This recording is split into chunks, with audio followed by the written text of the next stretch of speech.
हरी भरी बेलों और रंग बिरंगे फूलों से सजा एक छोटा सा गांव।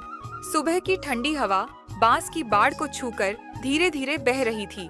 आंगन में खिले गुलाबी फूल जैसे किसी नए दिन की मुस्कान हो।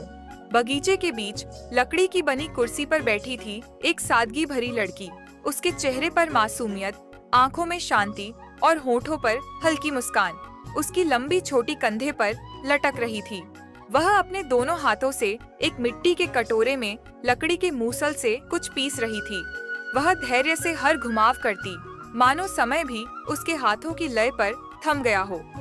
यह कोई साधारण काम नहीं था, बल्कि मौसम की पहली दूध चाय बनाने की शुरुआत थी।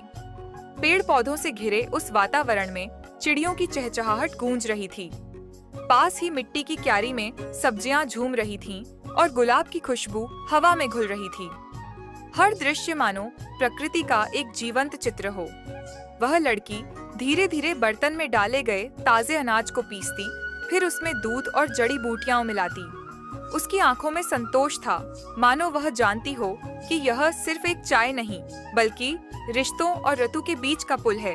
उसने जब पहली बार भाप उड़ाती चाय का प्याला हाथों में उठाया, तो जैसे उसकी आत्मा भी उस गर्माहट से भर गई। चाय की खुशबू पूरे बगीचे में फैल गई। गुलाबी फूल हवा में झूम उठे, मानो इस छोटी सी खुशी में वे भी सहभागी हों। यह पल किसी साधारण दिन का हिस्सा नहीं था, बल्कि ऋतु परिवर्तन का उत्सव था। शरद ऋतु की पहली चाय। उसके दिल ने धीमे से कहा, जिंदगी की असली मिठास शहर की भीड़ में नहीं, बल्कि इन सरल पलों में छिपी होती है। और फिर उसने प्याले से पहला घूंट लिया। चाय की गर्माहट ने जैसे उसके मन को भी नया जीवन दे दिया।